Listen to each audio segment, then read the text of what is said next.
Hello, Hello. who is this? Hi, this is Mira. Oh, hey Mira, is anyone else here? Yes, there's lots of people on the Lots of line. people. Yeah. Uh, Let's just mute that. Is Saida here?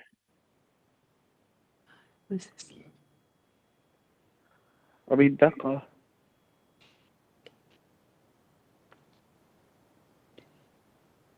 Thank you again for joining us for the second phase of our community engagement session. Before we begin, we wanted to start off with a land acknowledgement.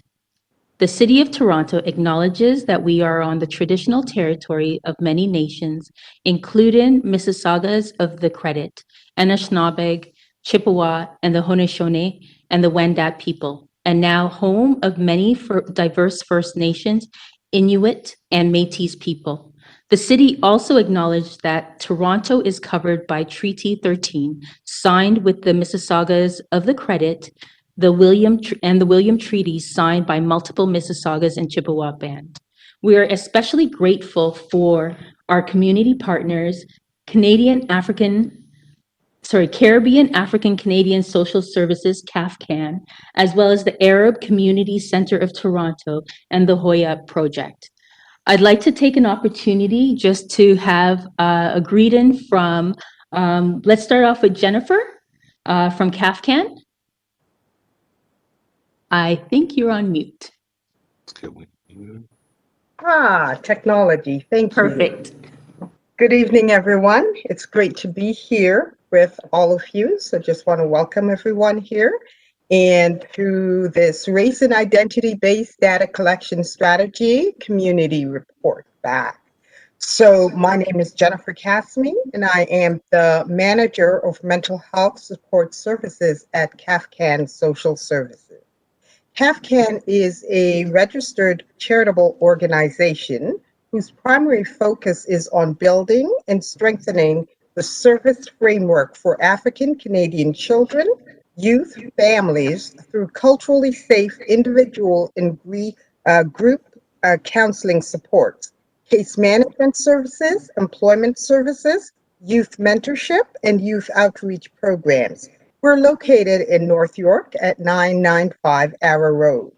HAFKAN Social Services agreed to support this initiative because we saw it as an important aspect to the work that needs to be done by the Toronto Police Services in terms of its diversity and inclusion strategy, as well as being more accountable to the community, including Toronto diverse Black community.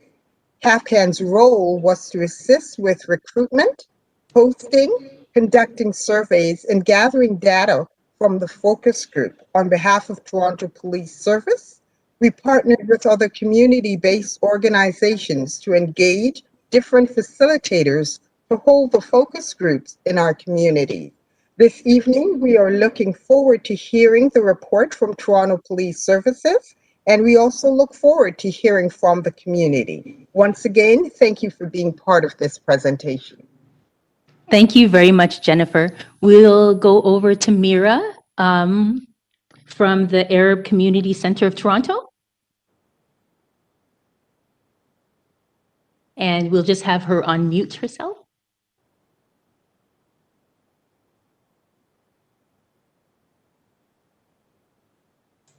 Hello.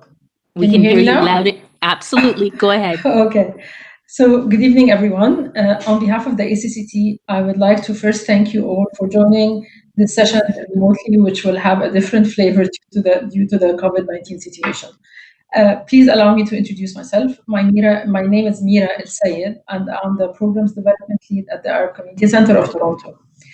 Please allow me to shed some light on the ACCT and some of the key areas that we actually focus on. ACCT is a non-religious, non-political, and non-for-profit community and settlement organization that has worked with newcomers across Toronto since 1972. We are a social service agency providing comprehensive resettlement services to immigrants, newcomers, and refugees to facilitate their integration and settlement in Canada. Among the services that we provide are information and orientation, like English circles, citizenship classes, computer literacy. We do needs assessment and referral, employment services, online tutoring support, a youth program that focuses on youth empowerment and mentorship, women psychosocial support groups, seniors inclusion, well-being services, and art-based projects. Worth mentioning, a program that we are so excited about, especially that it is targeted towards Etobicoke youth. The program is TYJC, Toronto Youth Job Corps, funded by Service Canada and City of Toronto. This is one of the most important programs that we have been lucky to be granted lately. This is a paid program that assists youth 15 to 30 years of age to find employment through group-based employability skills training and work experience. And it is targeted towards Etobicoke youth.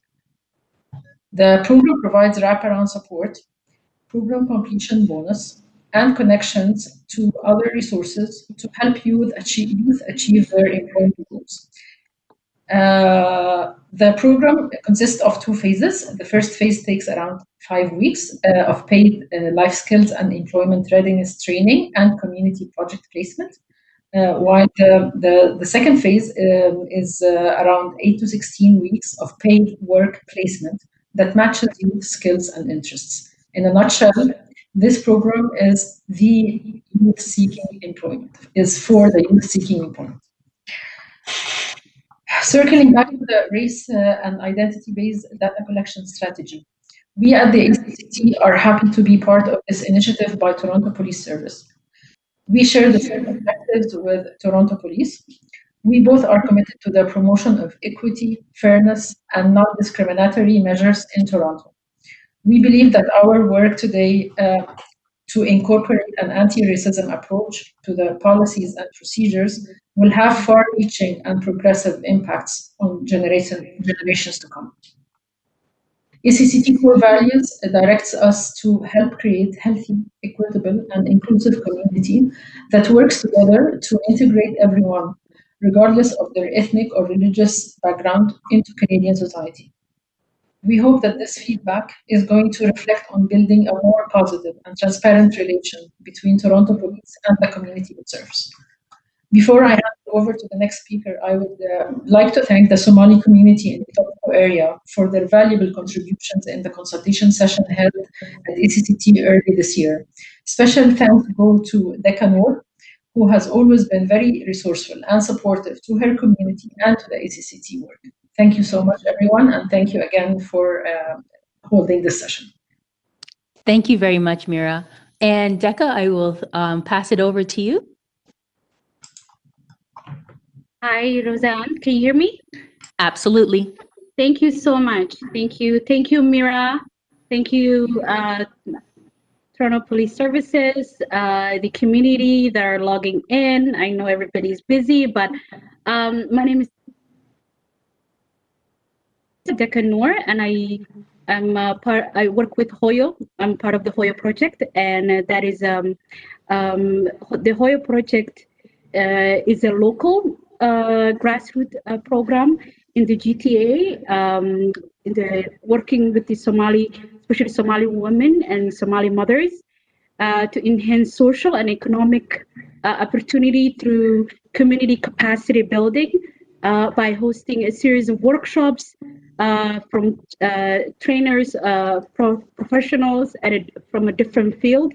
The project officially launched this month, November 7, and it's going to be on Zoom due to COVID-19 and the social distancing. It's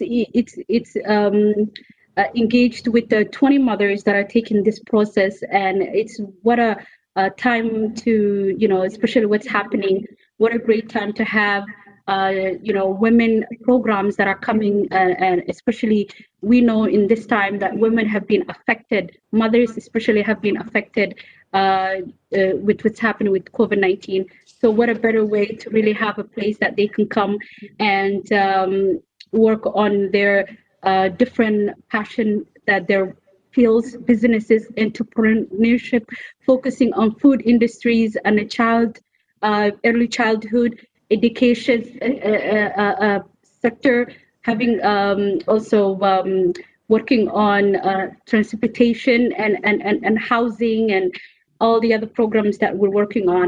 I'm so happy that the ACCT is also a partner, and thanks to all the other partners that we have, especially OTF. Right here, we're here today also in the past working with Toronto Police, working on the race data collection. What we believe that is very important to have, especially women, mothers' voices, be also part of the process moving forward. We believe in community policing. We believe in equity and equality, and we also believe in that we have to work together to really find solutions for everyone who live in our city. Our partners, we thank you. We thank our community and the ones that are here, the ones that are logging on, and especially the ones that are working, or I know it's evening as you're taking time from your families, but this is important, and that's why all of us are here. So thank you for having us. Thank you. Thank you very much to the three organizations. In all honesty, we could not have reached out to the communities that we needed to reach without your support, so we are forever grateful. So I'd like to introduce myself. My name is Roseanne Bailey. I and Megan Gray will be your moderators for tonight, and you are attending the Race Identity-Based Data Collection Community Engagement Session. As many people mentioned, because of COVID-19, we're definitely having to modify how we engage with communities, but we are happy that we have our co-hosts to actually help support that. Before we actually begin, I just wanted to kind of set a bit of ground rules, but give you an overview of the conversation this evening. First, we'll hear from Deputy Chief of Police, Peter Ewan, who will actually provide an overview of our engagement efforts to date. Next will be Dr. Mai Fan and Ms. Miha Dinka of our Equity, Inclusion, and Human Rights team. They will actually join Deputy Ewan in sharing the next steps of our race identity-based data collection strategy. At that time, we'll ask for some input, and there is a raise your hand function, or there's the chat both on the WebEx as well as the YouTube live stream. So if you want to ask any questions, you can type in your questions there and we'll read it. If you actually want to speak, if you raise your hand, we'll create a speakers list and we'll unmute you so that you could actually participate and ask those questions. We do ask that you limit the questions specifically to the race and identity-based data collection. If you have any other concerns jurisdictionally wise, so within the area that you're from, we do have a number of division staff that are on the WebEx, and we can direct you to them to get local questions answered. Obviously, this is a bit of a different form, so we're asking everybody's patience as well as some of the technical challenges as we go through. And I think other than that, we will start off with Deputy Ewan, and I will put up the presentation. Okay, thank you, Roseanne. Thank you, everyone, for joining us. This is our fourth community engagement session, so this will be the last one for 2020, and I'll speak to what are the steps ahead a little bit later on when we close. But before I start, I want to thank the three organizations, and thank you for giving us a broad overview on what your organizations are all about. And but one thing I did hear from the three organizations, I heard partnership. I heard collaborations. I heard working together. These are great themes. And I can assure each and every one of you that that's why we're here. The race-based data collection strategy, it's a partnership, it's a collaboration, and it's working together with our community members to get this right.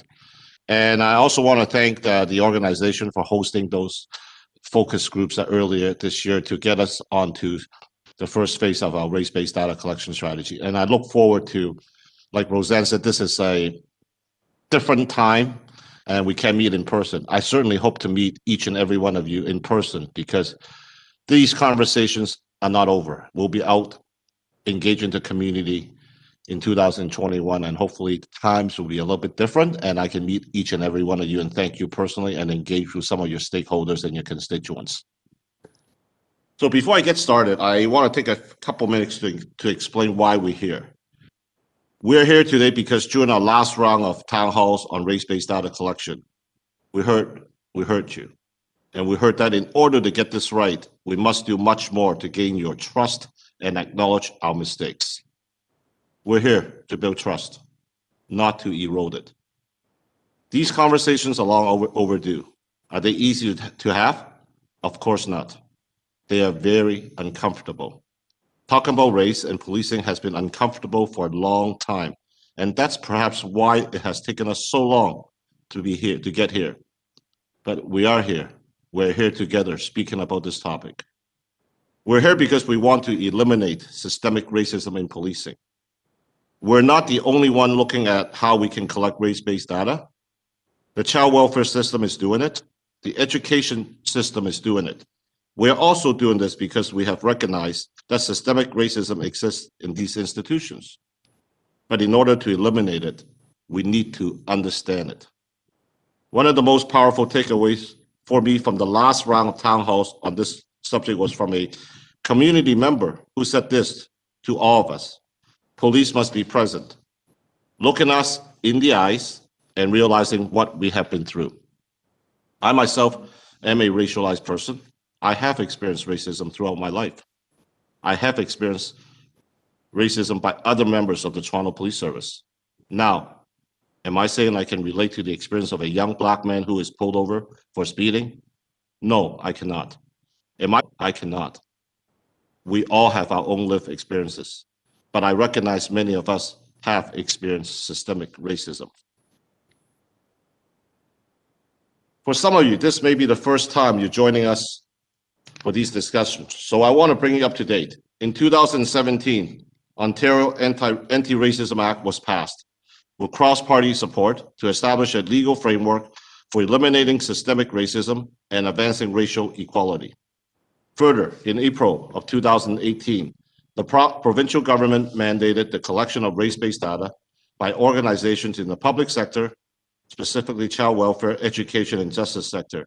Policing falls in the justice sector, and established the anti-racism data standards to provide guidance on the collection and analysis of the data. In response to this standard, the Toronto Police Services Board worked with stakeholders to develop and inform a new policy to identify, monitor, and eliminate potential systemic racism through the collection of race-based data. As we go forward, our Equity, Inclusion, and Human Rights Unit is working with all members, all relevant areas of the service to establish training, procedures, implementation plans, and guidance on the recording, storing, analyzing, and reporting of this data. Next slide, please. As you know, for the last few years, the Toronto Police Service has been undertaking a major modernization effort that would create a police service that is consistent, accountable, transparent, inclusive, and community-focused. Race-based data is the next logical step in a discussion that the Toronto Police Service has been having for years about how to best support our members to ensure that they're delivering equitable, fair, and non-discriminatory police services. We know how important it is to get it right. We must assure our communities that this data will allow the service to understand how our actions impact them and make operational decisions that will minimize over-policing, manage implicit bias, and help address suggestions of racial profiling. We must also be mindful of privacy concerns and work within our oversight framework that is rooted in integrity and professionalism. We will implement measures to ensure that race-based data is only available to specifically designated and trained members. We'll consider a retention policy to ensure we are only keeping race-based data for an appropriate amount of time, and we'll consider the impact of freedom of information requests. We have also committed to analyzing and reporting race-based data only after all potential identifiers have been removed. Phase 1 of our strategy started on January 1st, 2020. We began collecting race-based data for use of force incidents using the forms that have been prescribed to us by the province and strip searches. The data is being collected using an officer's perception based on the prescribed category set out by the province. Phase 2 is what we're here to tell you about today, and we will get into those areas later. Next slide, please. Community engagement represented an integral part of this strategy. Over the period October 2019 to February 2020, we engaged in our largest community engagements endeavor ever to raise awareness about the race-based data collection strategy and gather public feedback to inform the Toronto Police Service decisions throughout the implementation process. A multi-pronged approach guided the service community engagement to ensure feedback from a geographic and demographically diversity of voices. It represents the concerted effort of various units across the Toronto Police Service and a large range of community organizations serving diverse groups across the city. A series of 69 engagement opportunities led by 30 community organizations brought together over 880 members of diverse communities to voice their opinions about the service race-based data collection strategy. The map you're seeing shows the location of community consultations across the city. 4 public town hall meetings took place in neighborhoods representing different areas of the city. They were Alexandra Park, Black Creek, Regent Park, and Malvern. About 60 people attended, an average of 15 attended these town halls. They were also live streamed. These town halls were also live streamed on Facebook, and with other social media efforts, we were able to reach thousands of people. Next slide, please. Our focus group sessions created a safe space for conversations. As you can see from these demographics, most of the attendees were young people from the Black, East, Southeast Asian, and South Asian communities, and many were not born in Canada. It was critical that our focus group partners hosted individuals with lived experiences that could properly inform our strategy. We also made a point of having no police presence at these sessions, so community members could freely express their views and engage in deeper conversations about the race-based data collection strategy. At this stage, I'm going to pass the mic to my colleagues to take us through the next several slides. Thank you. Thank you, Deputy. A range of key themes emerged from the various engagement conversations the Deputy described. And I will walk you through some of these themes in broad strokes. And we invite you to check our website where the full report is available. We also have hard copies available, so please email us if you'd like to get one of these copies. One of the key themes was around reconciliation and trust. Community members emphasize the need for the service to acknowledge its mistakes and harm caused. They see it as an act of humility that validates their experiences, and it is also an important step to reconciliation with various communities. Participants also emphasize that trust is key to the success of the race and identity-based data collection strategy, and they hope that this strategy will help to improve the relationships between residents and police. Community members also made it clear that they would like to stay engaged throughout the entire process of the strategy implementation, have the opportunity to voice their concerns, express their feedback at key stages in the strategy. Next slide, please. Throughout the series of community engagement, people consistently voiced their concern about why this data is collected, how it's protected, and how it will be used. Several participants questioned the need for collecting new data without taking concrete actions, as they felt that there are already several high-profile reports that documented systemic racism in policing. They would like to see instead more concrete actions to address systemic racism. Community members were also concerned about how the service will use the data and not using the data in good faith.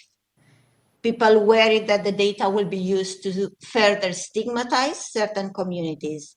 And they also questioned whether one strategy would be enough to address the broad issue of systemic racism.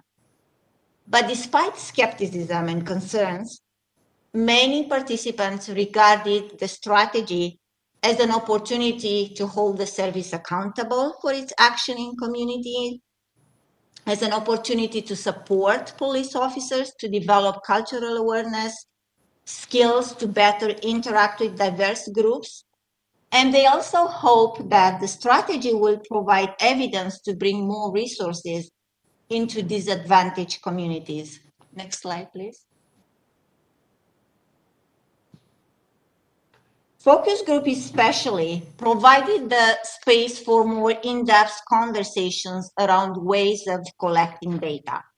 Participants debating the merits of perception versus self-reported data collection. Many community members regard this self-identification data on one hand as more accurate compared to perception data and more respectful, as they have the opportunity to self-identify instead of being labeled by others. But on the other hand, many people were reluctant to share their information, being concerned that they might be treated differently once they share this information. Participants also provided nuanced feedback on a range of factors that might influence the decision about sharing or not sharing their information. The why behind the officer's request for information is critical. People emphasize that they need to know why they are asked for their information and how that information is relevant to their specific interaction with police.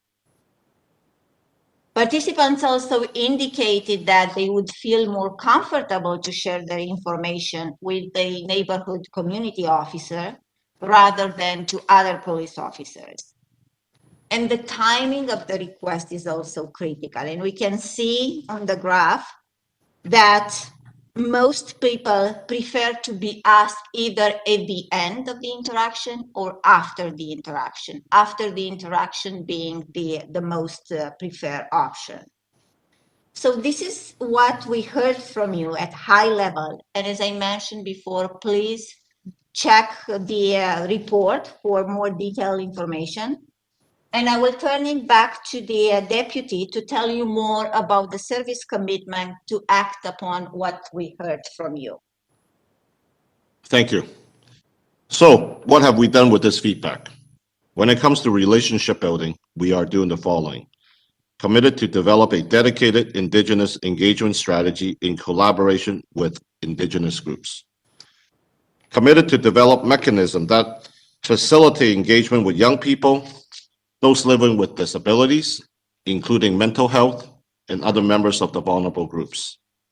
Developing a public awareness campaign to reach out to diverse communities and clearly communicate the scope, relevance, and key undertakings under the strategy. Very importantly, creating a community advisory panel comprises of community members with lived experiences, academics, and subject matter experts who will work closely with the service to advise data analysis, interpretation of results, and reporting. We had over 300 applicants for this panel, and we expect to have this group in place by January 2021. When it comes to the management of the data, we are developing an analytical framework to guide the analysis of race and identity-based data, and will engage internal and external stakeholders to reflect operational and community realities. We are procuring an independent third party to conduct and publish an independent data analysis. And we are also developing an open data framework to provide public access to de-identified data and analytics for research, policymaking, and advocacy. Next slide, please. We have significant feedback when it comes to training of our officers. including how critical it is for service members to understand the purpose and foundational concepts of race and identity-based data collection to promote bias-free policing and enhance community trust. The service is developing a training curriculum that builds on community feedback, and it will roll out the training across the entire service to enable transformation from within. We have implemented multiple training delivery methods because we know this topic is too important for just online learning. We have developed technical briefings for those members and supervisors who need to understand the legislative requirements in a deep and meaningful way. We have implemented Indigenous experiences, anti-Black racism, and implicit bias training into the yearly requirement for all our police officers. Our senior officers have received training on issues on equity and inclusion, as well as race-based data collection, and we are providing both online and in-person training for our members. As this strategy evolves, and we will continue to engage with our communities, our training program will evolve and will continue to grow. Thank you. Next, I will turn it over to my colleagues again for the next several slides. Thank you, Deputy. One of the things we heard from our engagements with community is how important it was to be transparent in how we will handle the data and how we will protect people's privacy. People were concerned about data quality as well. The data has to be accurate before we use it in order to give us reliable results that can be trusted. So the service looked at our data systems and practices, and we developed procedures to assess and handle race-based data in a secure and protected way, and also prevent its misuse. We engaged with the Information and Privacy Commissioner and stakeholders on best practices to ensure that we also address concerns about data quality and retention so that we can analyze long-term trends and monitor changes over time. This means that when the data is collected and recorded by officers, it is verified and approved by supervisors. We have secure data management systems to store, protect that data. Data needs to be compiled and anonymized for use in analysis so that individuals cannot be identified. We also have designated staff with authorized access to prepare and further assess the data sets before using it, and who are responsible for securely retaining the data sets for 20 years. Next slide, please. So now we come to that part where we would like further input from you on other aspects of the strategy that we are developing. We have developed and are, developing an analysis framework to guide our approach to the analysis that we would like to hear your advice on, as well as your advice on what other areas we should start collecting race-based data under this strategy. So race-based data analysis helps to support training and used to monitor, evaluate, and improve our policies, procedures, and practices. In other words, it's not just data collected for data's sake, it has a purpose. For trusted results, the analysis has to be done in an open, transparent, and fair way. We are creating an analysis framework to guide this approach at looking at the data, and we need your advice. So for example, data should be grounded in principles that are important and reflect our priorities. This means that data should center race and racial disparities. And that includes taking an intersectional lens to understand the unique experiences of individuals based on a combination of identities. It also means that reflecting engagement is a critical principle in order to ensure that different perspectives are included in how we look at the data and understand the results. And that includes context. Using sound methods is a third principle that we've identified that reflects best practices and innovative and accepted techniques in order to have trusted and robust results. A fourth principle is to be solution-oriented. This means that we ask the right questions in order to lead to actionable insights that can support positive change. It also means that analysis and interpretation is focused on the systems and does not stigmatize communities. So our question to you tonight is, what principles do you think should guide our analysis of the data? Please take a moment to type in your responses, your comments and questions in the chat boxes. Or if you are using WebEx, you can raise your hands and we can unmute your mic for you to speak. Thank you, Dr. Fan. While we wait for either people to raise their hands or to type a comment into the WebEx or onto the YouTube chat, we do have a couple of questions already. So just want to go back a little bit, and if you could, you've been asked if it would, you could provide an example of how they would get this data in interaction. Specifically, what questions do they ask, and when do they decide to ask a member of the Black community who crosses their path? Excellent question. In phase 1 of our strategy that we began in early this year, Jan 1, 2020, it feels like years ago. As Deputy Yuen was saying, we started collecting the data in use of force and to understand strip searches. This means that, and it's based on officer perception of an individual's race. And I'll answer two questions, an unasked question that's behind that. Why officer perception? Officer perception is important to understand because it could be how an officer perceives an individual's race might have an impact on how they perceive the situation and a particular interaction. It may impact their decisions based on unconscious bias, implicit biases at play, or stereotypes that may arise. And so officer perception is a meaningful piece of data to understand systemic racial biases in policing and service provision. And so when an interaction occurs, the officer, so for example, to understand strip searches, when an individual is arrested, an officer creates a record of that arrest. And when that record is created, the officer inputs his perception of the individual's race. The individual is not asked because it doesn't, in order to understand if perception impacts and leads to biased treatment, it is the officer's perception and not how an individual identifies that matters. In cases of use of force, the provincial form that all police services in Ontario has to complete and submit has categories for race that officers have to select when they complete that form.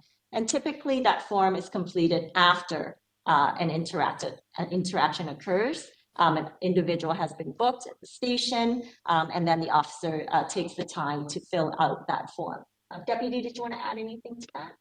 I just want to briefly explain to some of our listeners. A lot of maybe listeners will ask, what is the use of force form? It's a provincially mandated requirement. Anytime a police officer in the province of Ontario uses force on an individual, force will be, I want to be very in a simple terms, is not by verbal. It's when we put our hand onto someone that cause that person to comply. It could be just holding someone's hand and escorting the person to a location, or can elevate to deadly force, such as using our firearms. So anytime an officer uses force, we have to put in a prescribed form prescribed by the province. In the past, before the race-based data collection strategy, the form captures a number of areas such as date and time, locations, circumstances, and the identifiers are always removed when it goes for analysis. But because of the race-based data that came into effect in 2020 in January, so a new category was added after the incident is over. When the officer is required to put in a use of force report, then the officer shall complete the box with the race-based data collection strategy, which is a perception. And like Dr. Fan said, perception is the officers looking at the person, and for lack of a better word, it's a very educated guess what that person appears to the officer to be in terms of race. and the officer must check off that box. Thank you, Deputy and Dr. Fan. And just as a follow-up, that was received very well by the person who asked. Thank you. And now they've said, therefore, we're not talking about stopping people while they're walking on the street and getting their information, as in racial profiling. And again, I'll ask Dr. Fan to speak to that. And again, then maybe Deputy Ewan could speak to the other interactions that we're considering going forward in the next phase of our strategy. Thank you so much for that question. And that's important to clarify. This is not turning officers into data collection tools. That's not what our officers do. So that's not their primary job. The race-based data collection has to be done after an interaction, a legitimate interaction for policing purposes occurs. And then we record information as a result of that in order to understand the impacts and the outcomes of our policies, procedures, and practices and how we police the city. Another aspect to that, and I think, maybe there was an unintended reference to the regulation around regulated interactions that was passed by the province in 2017, which speaks to the need for collecting information that comes out of an interaction by police officers that are not for investigative purposes or not in response to a crime or a violation of an offense, but rather just to gather information from the community. And previously it was known as carding, and then there were tight regulations that I mentioned in 2017, and it's called regulated interactions, and there is race-based data collection required under that regulation, but that hardly ever happens anymore. Police officers typically, I think last year it was less than 10 occurrences where officers will, stop an individual, ask them for information as part of just general, scoping of the area or the neighborhood. That is not a practice that happens anymore. And even under that regulation, police officers are prohibited from stopping individuals for the purpose of collecting race-based data. Maybe I want to add a little bit to what Dr. Fan has shared with the listeners. As we move into the second stage of self-identified, this is why we're here to consult with the public, and also it will be continuous consultations in year 2021. We are going to be moving to a stage where we're going to be collecting by asking the individual that we have an encounter. And I want to stress this very, very strongly. Every interaction we have with the public before we conduct a collect race-based race data has to be predicated on a legal encounter, legal. And I think some of our listeners certainly will say, well, the Toronto Police Service has engaged in this type of business in the past, and you know what? The public calls it carding, street checks. And I want to be on the record saying, street check and race-based data collection are two separate things, entirely different. Street check were an investigative tool, and the database was kept by the Toronto Police Service solely.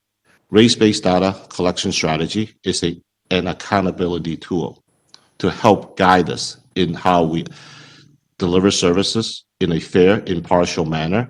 And, we can get into the collection. I think Dr. Fan will even help me out a little bit. The data is a data public portal, which the data is not a police data. It's a data that will be shared, transparent, reported annually, and also being audited on a regular basis. And I mentioned earlier in my presentation that there is a community advisory panel that are people that are chosen from all walks of life, people from your communities sitting on these, and oversight as an oversight to guide us and to give us direction how we analyze and how we use these data. So I want to be very clear. race-based data collection is not carding. Thank you for that. We now have a hand raised, so I'm going to ask Asha, I believe it is, if you could unmute yourself. It's your turn to ask your question. Please go ahead. Hello, everyone. Thank you so much for today's event. This is a beautiful community event. Not really much a question, but to answer the question here, what are the principles that should guide the TPS analysis of data? And I guess the suggestion as a community member is maybe taking on the social ecologic model, which really looks at the root causes of every community, that looks at some of the systemic issues, community needs, as well as an individual approach that looks and really deeps down on what the individual needs, because especially for different Black communities, we're so diverse, and the needs that we would need is very different and very complex. So I guess that would be maybe a suggestion that could be adapted within the analysis of the data, is to take maybe that kind of approach to really speak to the different Black communities that we have. We have the Caribbean community, the African community, and all of our experiences are so different, and it really allows for that intersectional approach to really look at the root causes of what are the community needs and really address it at that matter. So thank you for allowing me to speak. Thank you, Asha. I'm just going to ask if any of our panel members have a comment and response. No, that's fantastic. So I just want to make sure I've written this right. It's what you mentioned was the socio-ecological model to the analysis, applying those methods. Did I get that right? Yes, that is right. Absolutely. Okay, thank you so much. Thank you, Asha. We have a couple of more questions on the chat function. Somebody has commented, thank you for these guiding principles. I would have more trust in this process if there were accountability mechanisms in place in the event that the data was misused. Could you please elaborate on that? Yes, thank you. Accountability is critical. Yes, and we have all procedures within the TPS come with consequences if there are misconducts in terms of violating those procedures. And so we do have very clear rules around who can access the data, who can use it in analysis, and how it will be reported out as well. And there are specific rules around prohibiting any staff member from attempting to re-identify individuals in the analysis. And so this speaks to the need to protect individual privacy, personal privacy, both the individuals and of the officers. It speaks to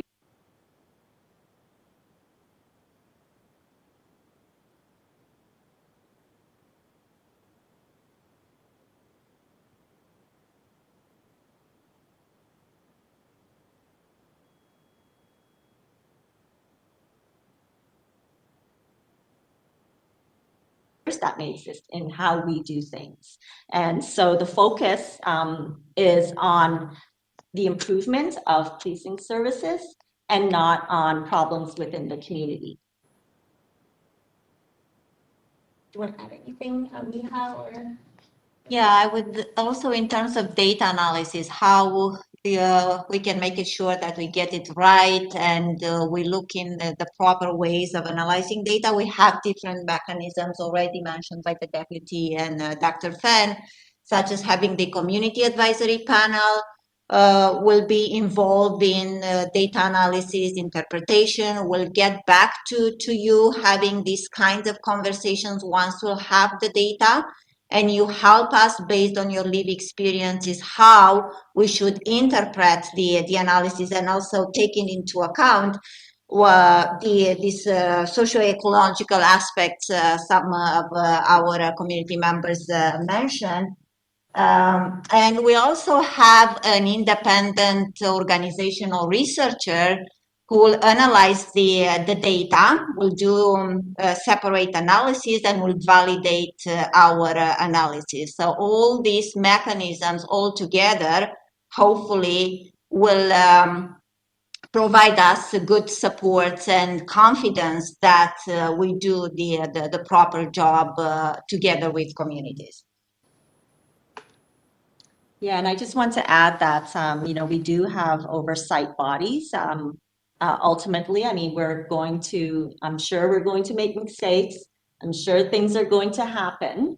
And when they do, we do have oversight bodies within the province of Ontario that will address privacy breaches should they occur, those kinds of protections, and under the Anti-Racism Act, there are increased oversight and enforcement powers that have been given to the Information and Privacy Commission, who is very interested and keen on the race-based data collection of public sector organizations mandated under the Anti-Racism Act. And so, the public plays a critical role in holding us accountable, and we have built in avenues for that function with the community so that we can do this right and do it together. Thank you very much. Next question. Do we know if the data and identity race-based data survey will be implemented in other cities other than Toronto? That is not something that I don't think we can answer. That is for decisions of other police services to take.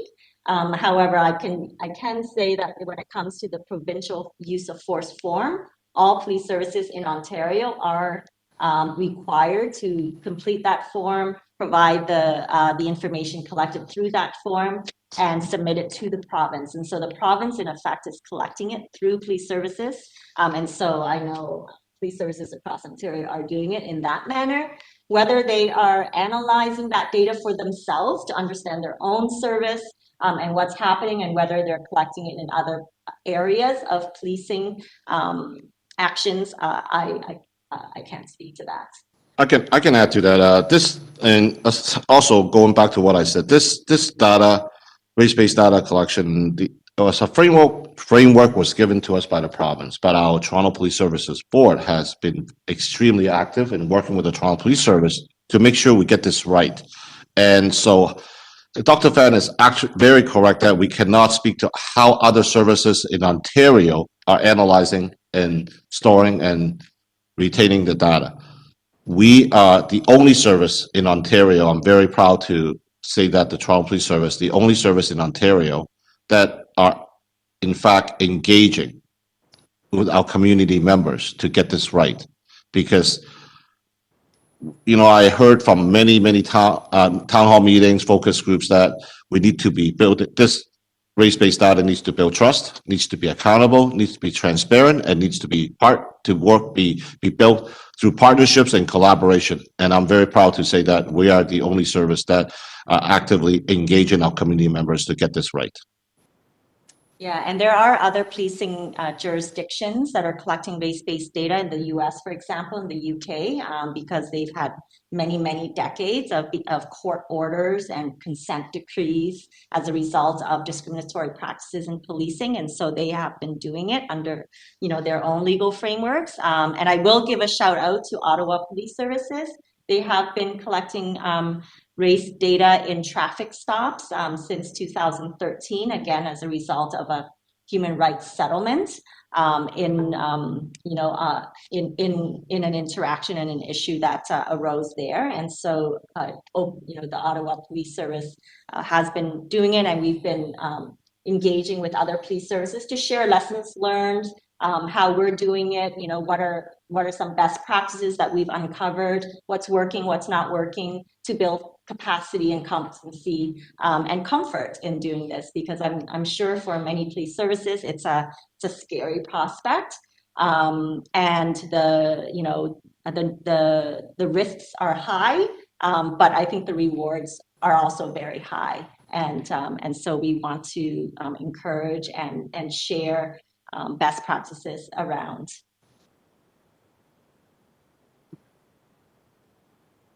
Thank you very much. We have a question now on YouTube. It's with respect to the team that's overseeing this initiative. with respect to representation, is there anybody on the team who identifies as African or Black? Yes, we have quite a diverse team. I'm very proud of our team. We have at least three members who I don't want to speak for them because we haven't had that explicit conversation, but I'm pretty confident they identify as Black. There's myself, and we have other team members, range of different diversities on different dimensions as well. Sorry, 4. So almost half our team identify as Black. I'm losing count. Yes, so it's quite a diverse team, very strong subject matter when it comes, expertise when it comes to human rights, equity, inclusion, on a number of different fronts. So, from the data side and analytics side to community engagement, to, legal matters, internal training, workplace mediation, resolution. It's quite a unique team, and I'm pretty confident to say that this unit that TPS put together, it cannot be found anywhere else in North America. Thank you.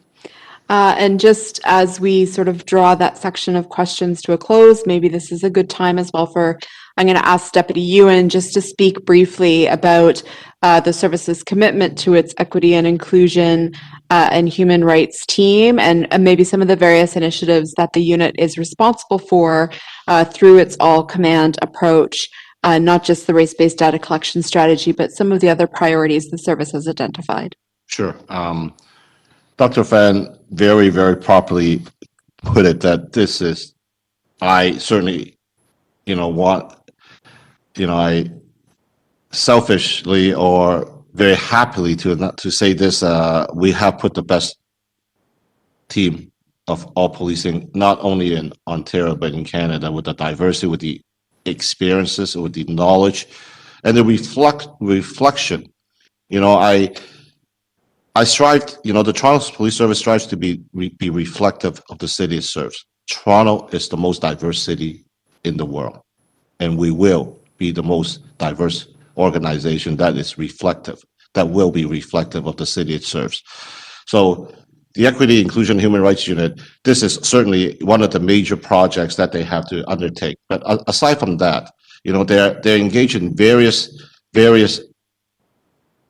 projects, both serving the internal and the external. It ranges from coaching on speaking, having the open conversations about anti-Black racism, Indigenous and racialized groups, having the commands, having the chief and the deputies and the leadership of this service speaking openly and taking coaching to have us understand how to approach these difficult conversations. And they're building a robust training curriculum, and with the lenses of anti-Black racism, Indigenous, implicit bias, and racialized. All that is injected in our new training to our selection of our new police officers, our coach officers, and also forming a harassment task force to deal with unacceptable behavior. So these are some of the leading edge projects in policing that has been injected in the Toronto Police Service. So I'm so proud to be part of this organization, to have such a unit guiding us and giving us the advice and the leadership and making sure this service will get it right.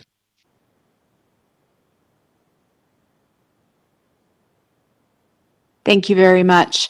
I know that some of the questions have covered the scope of our strategy. I'd now ask Dr. Fan to move on to our next slide. Again, just keeping in mind that as we move forward, you can raise your hand using that function on WebEx. You can also type your questions into the chat function either on WebEx or on YouTube, and they can be posed on your behalf. Dr. Fan, if we can continue, please. Thank you. So I wanted to take more of a deeper dive into one of the principles in particular that is important, and that is reflecting engagement. Collaborative, community-based analysis means that all stakeholders are involved, and have a real opportunity to inform the analysis and the interpretation of the results. We know reality will always be more complicated than the data can reflect, and there are many ways to understand something. That's why we need to engage often and in a meaningful way to understand what is going on more holistically. We will engage with affected communities and individuals with lived experiences, including diverse members of the city and our officers.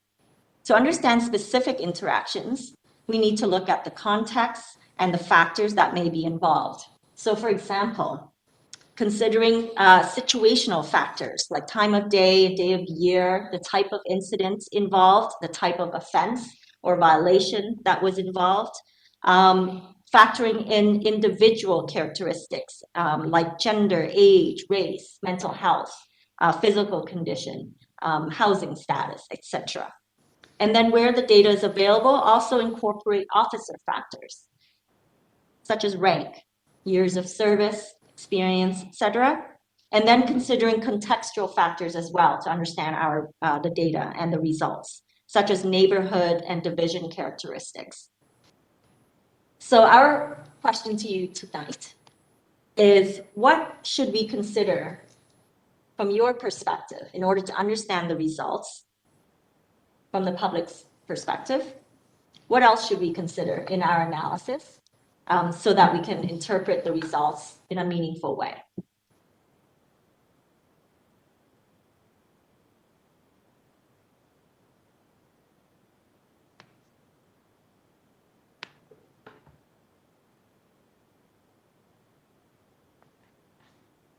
We'll just take a few moments if anybody would like to type in a comment or use the raise hand function on WebEx.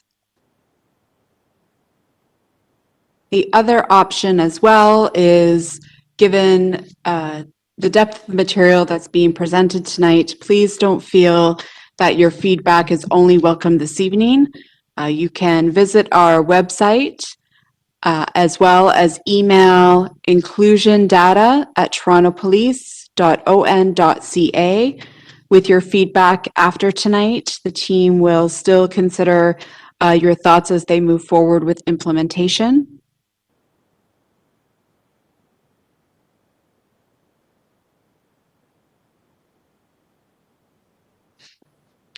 We don't have any other comments coming in at the moment. Dr. Fan, if you'd like to continue.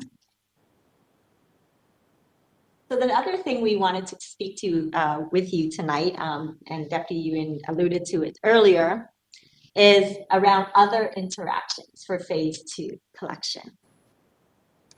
So you know that currently the strategy covers use of force reports and strip searches, and we are in the process of assessing that data that we've been collecting since January 1, 2020, and then preparing to analyze them, guided by the advice that we hear from you and from our engagements.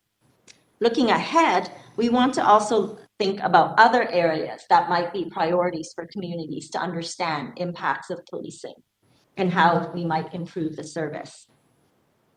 This will help us to be transparent and accountable and a more equitable, inclusive police service. So what policing interactions do you think we should focus on next and add to our analysis and public reporting?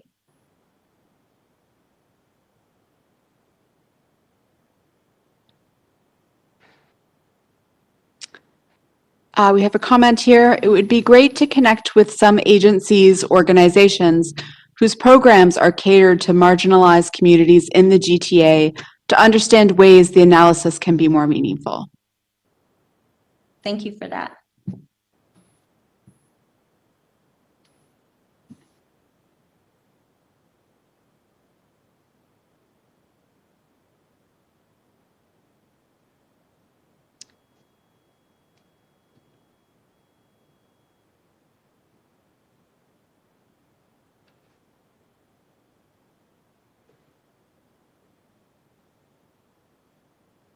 We also have a question on YouTube. What is the goal of collecting the race data? Sorry, the race-based information in policing. Great question, thank you. So as we've alluded to over the course of this presentation on numerous occasions, there are a number of different objectives for this race-based data collection under this strategy. One is that we need to understand our impact on communities in Toronto. And using data will help us unpack the systemic trends and potential racial disparities that are found in the data that might arise from bias in policing, in our program, in our services, in our policies, in our procedures that we may not be aware of. Without data, it's hard to unpack those things. Secondly, collecting and analyzing and reporting data holds us accountable for our actions and our commitments to improve policing with communities. And it also holds us accountable for the changes, for monitoring our actions so that, are the changes that we're making a difference. We also, the race-based data also helps to promote transparency in what we're doing. And the transparency is critical as well in terms of the open data approach that we're taking so that the community has access to the data and the community can use that data for their own analysis in order to understand how they can better serve their clients using police data in a way that's privacy protected. It will also help to expand our perspective of our work.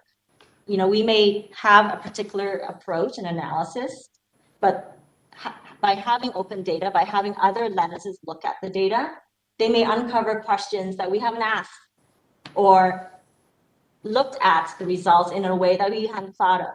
And so this expands the conversation. And I think that will benefit everyone, including us, but including the City of Toronto as a whole. It also allows other service public sector organizations, as they release their open data as well under the Anti-Racism Act, it allows us to really connect the dots between systems and where there are gaps that causes communities and individuals to fall through and where we are not serving people well. And so the intersection between mental health and corrections, for example, intersection between education and police, and so we need to be able to do that wholesome cross-sectoral whole of government analysis in order to have real meaningful change that lasts and not just Band-Aids. And so one of the questions and comments from the viewers tonight mentioned getting to the root causes. We hope that our collective effort to collect data and analyze it in a meaningful way will help us unveil those root causes so that we can address them.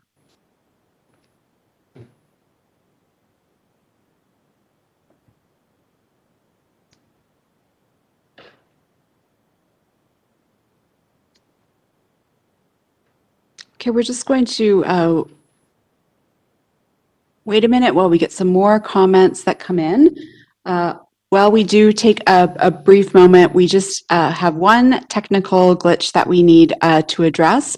If your screen does turn off for a minute, I assure you we will be right back.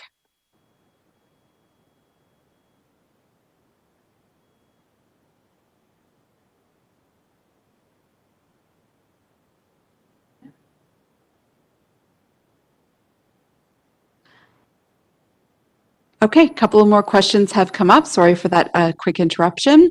How do you address the mistrust that some members of marginalized communities have with the police service? Deputy Ewan, perhaps you could address that question. This is something that, is not a new, suggestion or new commentary. We know that, we hear that, and one of the things that we are often criticized as a police service, an agency, as an organization, is being very defensive. And we're very defensive of what we do, and we're always defending our actions. And I would like to turn our attention to this race-based data. This is a transparent. We're not defending. We're collecting, and we're sharing that with the public. So this is a departure of the mistrust, and in fact is building trust. We're no longer being defensive. We want the public to see and full disclosure what we do. And I think this is a good step in building trust moving forward. Certainly, we made a lot of mistakes, and I'll be the first to acknowledge the mistakes that the Toronto Police Service have made and eroding trust in various communities. And I do ask for indulgence and for the community to give us a chance and continue to work with us. You heard some of the things that we're putting in place with our Equity, Inclusion, and Human Rights Unit that was based on our selection of our officers, our training, and the delivery of services to change our culture. So this will take some time, but we will need your assistance and your continuous guidance and the continuous constructive advice to tell us how to do better. But I can say to you that the defensiveness of this organization will no longer be the acceptable, and it will be very transparent, very openly, and very collaboratively working with the community. Thank you, Deputy. We now have another question on YouTube. And it's asking about the police presence in schools and will data be collected involving students? As you know, we have, because of community suggestions and community input, that school police has been, policing in schools assigned to schools has been, that program has been temporarily shut down, pending further reviews from the community, from the school board. So, I can't speak to the school police collecting data, but I want to stress this. The race-based data collection strategy is predicated on legal encounter, legal interactions with the police. So any interaction has to be lawful and legal. Thank you. Thank you. Just give us 1 quick minute again while we address a little technical issue. Our apologies.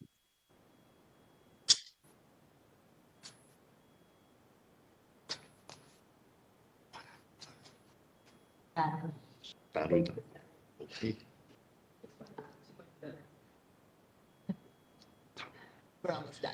You're almost done.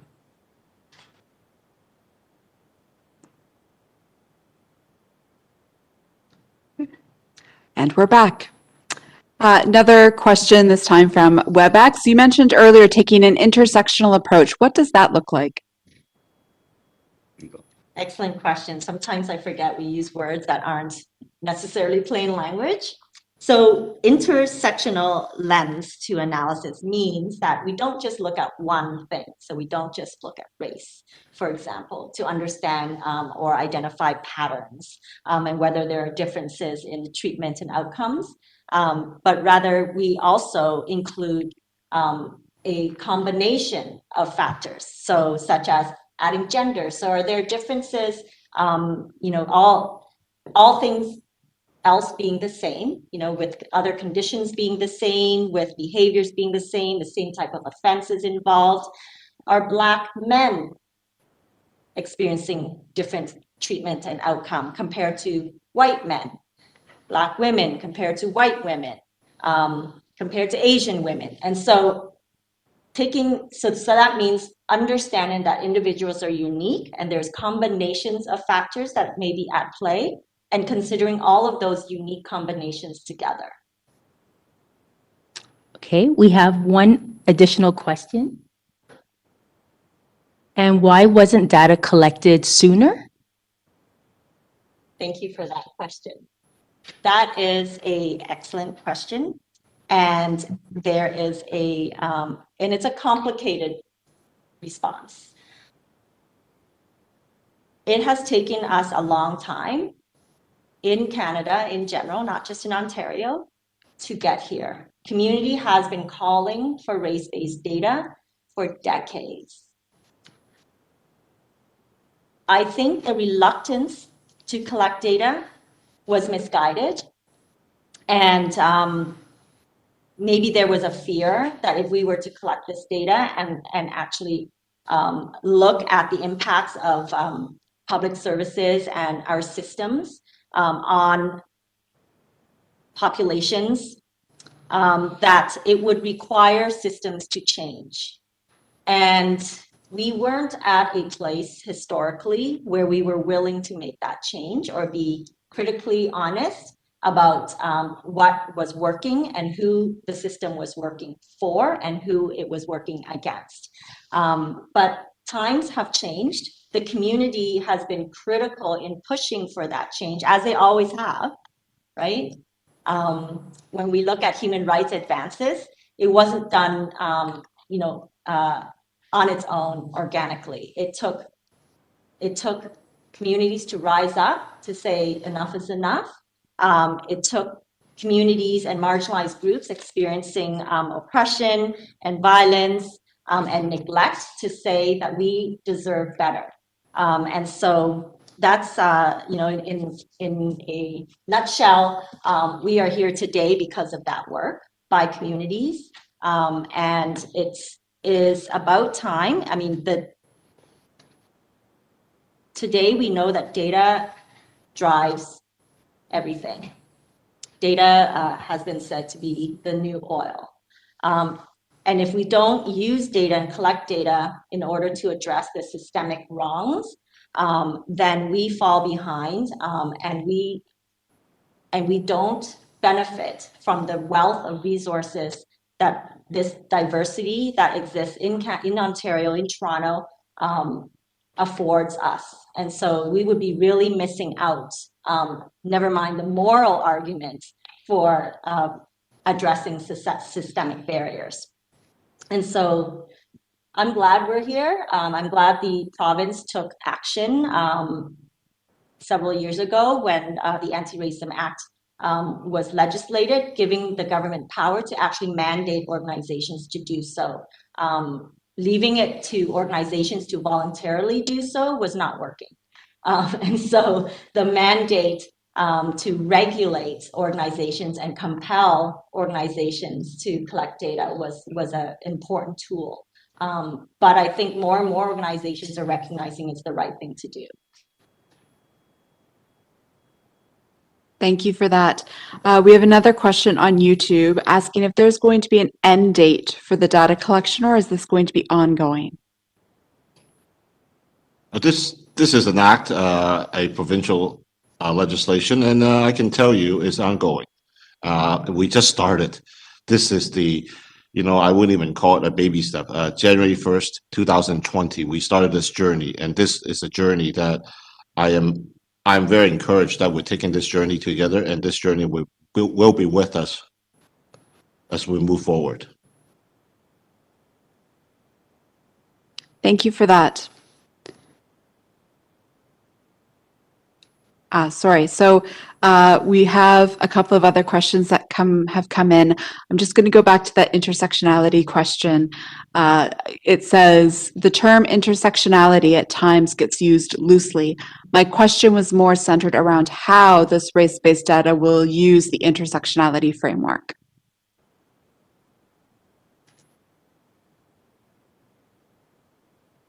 I'm just taking a moment to interpret the question, because I realize I may not have answered your question previously. So I'm just trying to understand it in a different way so that I get a little bit closer to what you're seeking.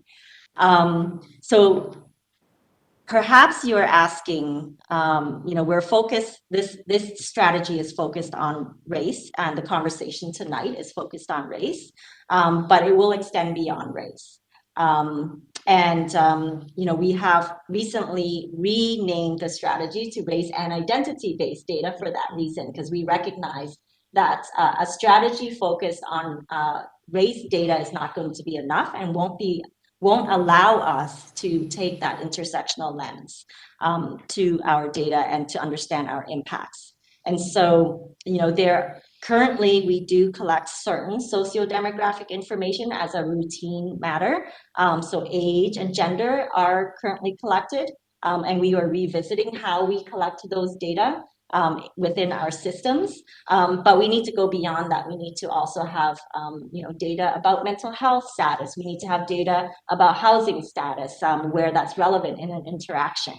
And other dimensions of identity that may be relevant in particular types of interactions. And that's where, when we get to the part where we start collecting self-reported identity, then the opportunity to broaden the range of questions and information that we ask of individuals will allow us to have that more robust analysis, making that more possible. So that's where we're heading. Right now, the intersectional the capacity to do intersectional analysis is limited to age and gender and race, and we hope to expand that. Thank you.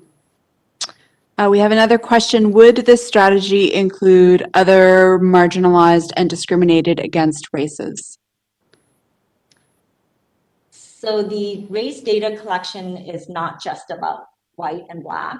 The race data categories there's actually 7 categories. And those are categories prescribed by the anti-racism data standards. So all organizations in Ontario collecting data under that act has to collect those same categories. And then there's slight differences between whether it's self-reported or officer perception. And so for officer perception, there's 7 categories. It's Black, White, East and Southeast Asian, South Asian, Middle Eastern, Latino, Indigenous. And so those, that's pretty comprehensive. As time, advances, we know race is a social construct. There may be new categories that are become relevant. There may be categories that drop off and are no longer relevant. As a social construct, we have to always continuously revise our understanding of race and the relevant categories. But beyond that, when we get to self-reported identity, other aspects will become really relevant for us to collect as well. So that includes ethnic origin.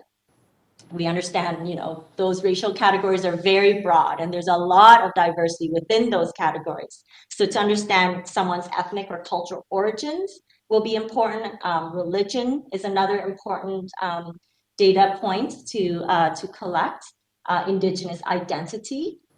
So there's Indigenous identity as opposed to Indigenous as a racialized category, right? So there's a distinction that is made between those 2 aspects.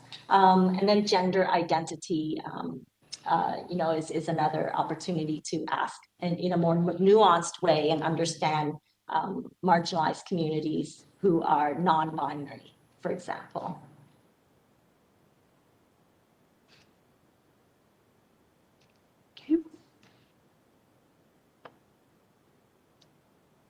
No other questions or comments are coming in right now. And as I said that, one appeared.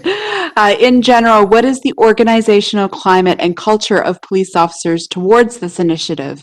In other words, what are the attitudes towards this change? Deputy Ewan?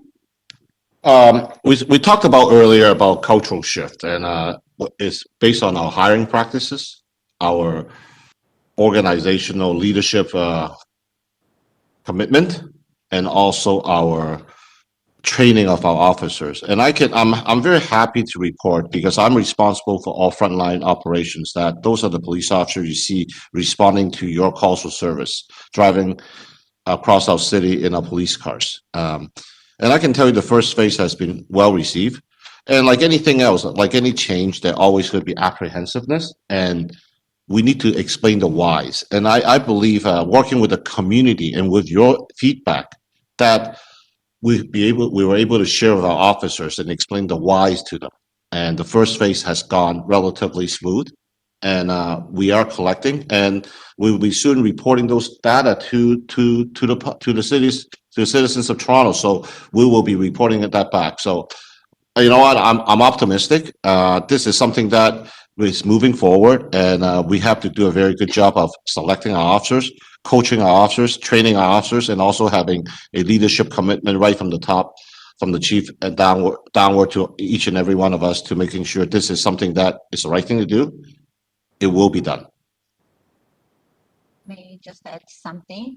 So the same way as we had the focus groups and community engagement with the diverse communities across the city, we also had a series of internal consultations.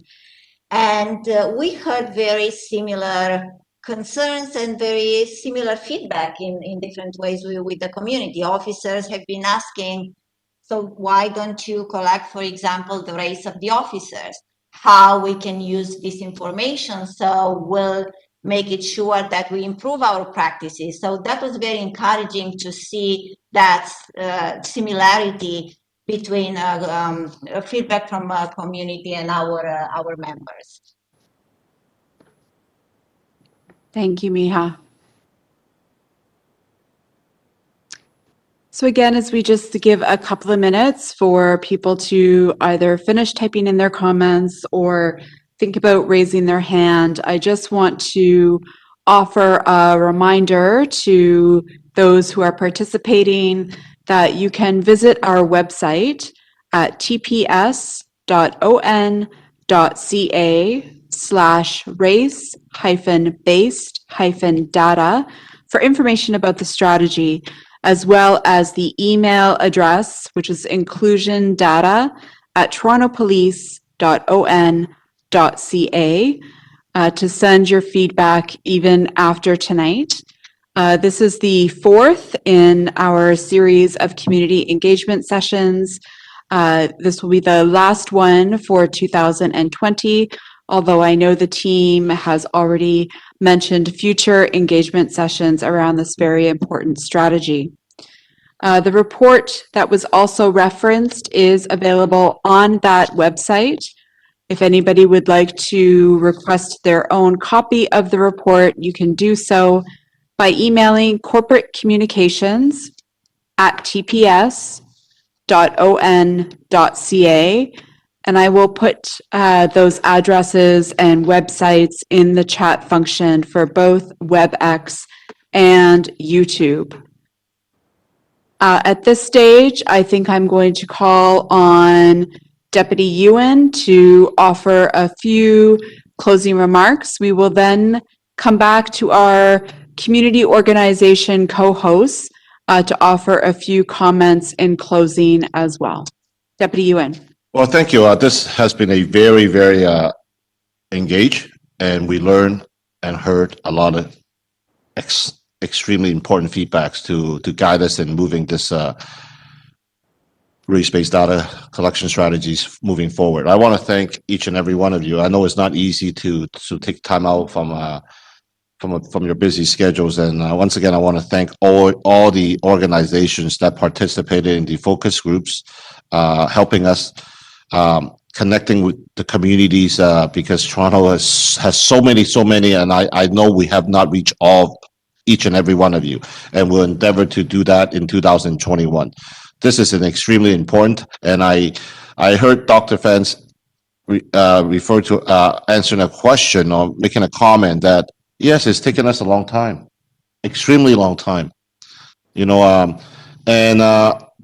I look out to be a shout out to the community members, because the race-based data collection strategy didn't come to fruition without your championing and the collective voices of the community asking for change.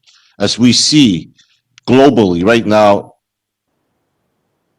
changes are being called out in every corner, in every parts of this of our planet, and so we are part of this change. And I'm very encouraged that the Toronto Police Service wants to be this change, and this is a positive change, the race-based data collection. So I look forward to coming out with the team in 2021 to meet each and every one of you and continue this important conversation. But before I leave, I also want to thank my two panelists here, Miha and Dr. Fan. They've been a tremendous support, and all the members of EIHR, Equity, Inclusion, and Human Rights Unit, supporting me in the background. And tonight you see three of us here in front of you, but there are many people sitting behind the cameras, working the mics and fielding your questions. They're all valuable members, and I know they're all committed, and I know they're very committed. And because of their commitment, and I want to add to that question earlier, because of their commitment, it cascades and radiates to the rest of the service that we are committed. We stand together, and we're going to make this right. So thank you very much, and I look forward to, with the team, seeing each and every one of you in 2021 and continue the second phase of the race-based data collection strategy. Thank you very much.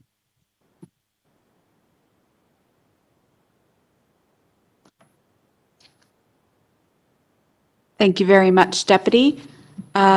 We're now going to ask our community organizations to also leave us with a few parting words. If I could start with Jennifer. Jennifer, if you could unmute yourself, please. Yes, so thank you everyone for the contribution this evening, and thank you to the Toronto Police Services for just providing the information. We recognize that race in policing is definitely a very difficult conversation at times, especially being members of the Black community. We are having these conversations, but it's important to hear from the police services, to hear about the willingness to have these difficult conversations and actually start dealing with the issues at hand. So it is great to know that collaboratively we can start having these conversations, and hopefully the desired change will come about. So we also want to thank our community partners as well. It is our hope that this is not the end of the conversation, but as was mentioned before, that the conversation will continue. So we hope that the partnership will continue, and that we'll continue to have the dialogue to bring about the change for the community. So thank you, everyone. Thank you, Jennifer. Mira, if I could ask you to unmute yourself and offer a few parting comments, please. Yes, I would just like to say that I really want to thank everyone in this session, Toronto Police and the community members. This session has been very useful and informative.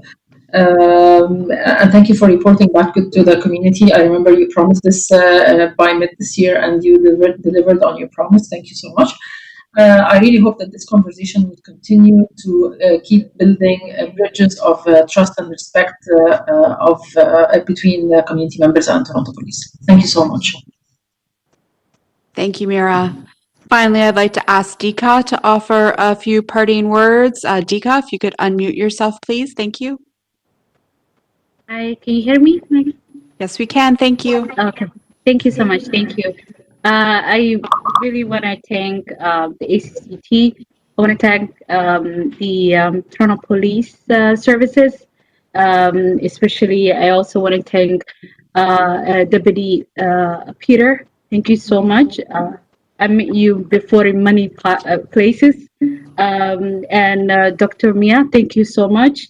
And also Mihala, sorry if I pronounce your name wrong, but thank you so much. Very well. You guys are doing a fantastic work, especially the Human Rights and Equity team. I'm a big believer in human rights and equity. And I think with the Toronto Police, you'll bring many wonderful work in the city of Toronto. And we are really happy that the work you're doing. And I think with our partners, organizations, and especially the community who's here tonight, who's watching from YouTube channel, the ones that are going to watch, I really want to tell everybody, there's this is for everybody. Everybody has to come together to make sure that that we become a champion, not just for our city, but our province, our nation, Canada, and the world. Because our police services are part of our community. and together we can actually make things work. So we don't just leave the job to one group, but this is a job for all of us to make things work. I know some of us are hopefully going to retire, including me, but I would love to really, this is the call that I always like to leave. Don't leave the job to just a few of us. I think everybody needs to join. If you want a better world, a better city, you need to work together. Thank you so much for having me. Thank you. And thanks to Hoya team that are here. Thanks to all the mothers. We will never do the work that we're doing without you. Of course, although the fathers, but thanks to Hoya and everybody that joined us, the community. Thank you. Thank you, Dika. I can't think of better words to end on, so I'm not going to offer any further comments, except when you mentioned YouTube, it made me realize to let your friends and family know if they missed tonight's session. It will be available on the Toronto Police YouTube channel for viewing at a later date. So again, they can go on, they can watch tonight's session, send us feedback. Thank you again to everybody on behalf of the Toronto Police Service, on my behalf of my co-moderator, Roseanne Bailey. For anybody traveling tonight, please do so safely. And thank you again for participating. Have a good evening.